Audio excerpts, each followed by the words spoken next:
अस्सलाम वालेकुम। मेरा नाम फैज़ान जावेद है और आज हम डिस्कस करेंगे स्ट्रेस मैनेजमेंट के बारे में। दो किस्म के स्ट्रेस होते हैं, एक फ्यूचर स्ट्रेस और एक प्रेजेंट स्ट्रेस। फ्यूचर स्ट्रेस वो होता है जिसके बारे में आप पहले से ही फोरकास्ट कर लेते हैं कि आपकी लाइफ में ये प्रॉब्लम्स आएंगी। ये वो स्ट्रेस होता है जो इन फ्यूचर शायद आपके साथ हो भी ना, लेकिन आप पहले से ही उसके बारे में सोच के अपने आप को फिजिकली और मेंटली डैमेज कर लेते हैं। दूसरा स्ट्रेस जो प्रेजेंट स्ट्रेस होता है, इसमें मल्टीपल कैटेगरीज होती हैं। For example work stress, education stress, financial stress, family stress, marriage stress, isolation stress. Isolation stress वो स्ट्रेस होता है जिसमें आपका कोई फ्रेंड या कोई बेस्ट फ्रेंड नहीं होता जिससे आप कम्युनिकेट करो, आपका कोई फैमिली मेम्बर क्लोज ऐसा नहीं होता जिससे आप अपनी प्रॉब्लम शेयर कर सको। स्ट्रेस में लोग अक्सर प्रॉब्लम के बारे में सोचते हैं, लेकिन आपको सॉल्यूशन के बारे में सोचना चाहिए। You need to focus on the solution, not on the problem. One more time, आपको हमेशा सॉल्यूशन के बारे में सोचना चाहिए, सॉल्यूशन फोकस होना चाहिए। मिसाल के तौर पे अगर आपको एक बीमारी है, तो अगर आप उस बीमारी के बारे में सोचते रहेंगे तो आपका इलाज नहीं होगा। जब तक उस बीमारी का इलाज नहीं करेंगे, जब तक कोई सोल्यूशन नहीं निकालेंगे, तब तक बीमारी का हल नहीं निकलेगा।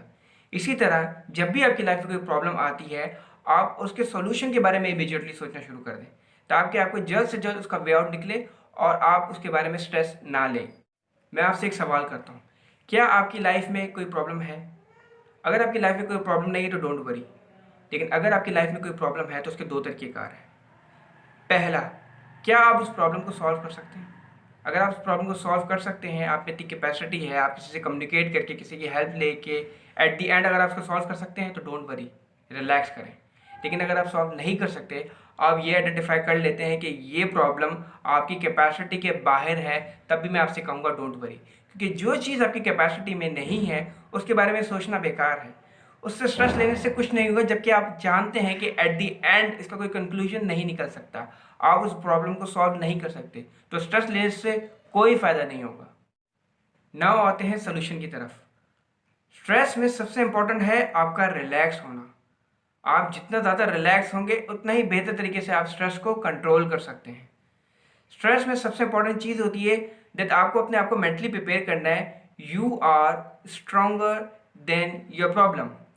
आप अपनी मुसीबत से ज़्यादा ताकतवर हैं। किसी किस्म की प्रॉब्लम आपकी लाइफ में आती है, आपको पहले रिलैक्स होना है और ये सोचना है मैं इस प्रॉब्लम को डील कर सकता हूँ और मैं इससे ज़्यादा बड़ी प्रॉब्लम को डील करने की कैपेसिटी रखता हूँ। स्ट्रेस में आप हमेशा ये सोचें कि ऐसे कई लोग होंगे जो आपसे भी ज़्यादा स्ट्रेस में होंगे और उनके पास रिसोर्सेस आपसे भी कम होंगी। कोई फाइनेंशियली आपसे भी ज़्यादा वीक होगा, कोई इमोशनली आपसे भी ज़्यादा वीक होगा, कोई फिजिकली आपसे भी ज़्यादा वीक होगा, लेकिन फिर भी वो फाइट कर रहा है और आप उससे बेहतर फाइट कर सकते हैं। अपने आप को मेंटली प्रिपेयर करें, you can do much better than others and you can fight back. Point number 2, hobby. कोई ना कोई प्रोडक्टिव एक्टिविटी में आप अपने आप को इन्वॉल्व करें।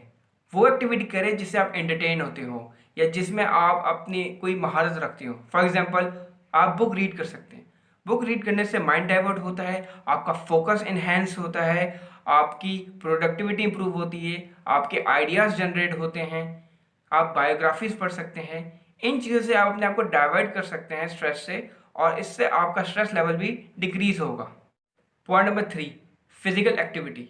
अपने आप को किसी फिजिकल एक्टिविटी में इंगेज करें। For example, running, gym, workout, swimming.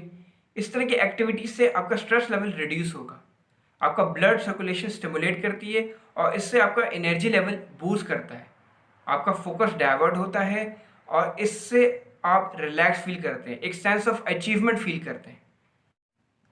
Point number 4, talk to a friend और फैमिली।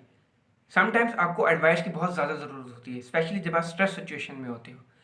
किसी ऐसे फैमिली मेम्बर या किसी ऐसे फ्रेंड से बात करें जिससे आप काफ़ी कनेक्टेड हों। इससे फ़ायदा ये होता है कि जब आप अपनी प्रॉब्लम किसी को बताते हैं तो आप बहुत लाइट फील करते हैं इंटरनली, नंबर 1। नंबर 2, इसका दूसरा फ़ायदा ये होता है कि जब आप किसी को अपनी प्रॉब्लम बताते हैं तो दूसरा भी अपनी प्रॉब्लम शेयर करता है आपसे। इससे अक्सर ऐसा होता है कि आप ये आइडेंटिफाई करते हो कि आपके सामने जो बंदा है उसकी प्रॉब्लम आपसे कई गुना ज़्यादा है। इससे भी आपका स्ट्रेस लेवल डिक्रीज होता है। Point number 5, sleep well. सोना बहुत ज़रूरी है। सोने से आप अपने आप को फिजिकली और मेंटली रिकवर करते हैं। अक्सर लोग स्ट्रेस में और डिप्रेशन में सो नहीं पाते, जिससे वो अपने आप को और डैमेज कर देते हैं। तो सोना बहुत ज़रूरी है ताकि आप अपने स्ट्रेस लेवल को रिड्यूस कर सकें। इन कंक्लूजन, ये आपको समझना बहुत ज़रूरी है कि दुनिया में ऐसा कोई भी इंसान नहीं है जिसकी लाइफ में स्ट्रेस ना हो। चाहे वो प्रेसिडेंट हो, चाहे वो सीईओ किसी कंपनी का, या चाहे वो किंग ही क्यों ना हो, हर किसी की लाइफ में स्ट्रेस होता है। ये बात हमेशा याद रखिएगा कि आपकी लाइफ सबसे ज़्यादा इंपॉर्टेंट है। आप अपनी लाइफ की प्रायोरिटी हैं। You are stronger than your problem. ये वर्ल्ड बहुत वीक है आपके सामने। अगर आपको राइट लेवल ऑफ मोटिवेशन और डायरेक्शन मिले तो आप इस दुनिया को आराम से हरा सकते हैं, लेकिन आपको उसके लिए पॉजिटिव होना, प्रोडक्टिव होना बहुत ज़रूरी है। So focus on positive side and reduce your stress. So relax and enjoy your life.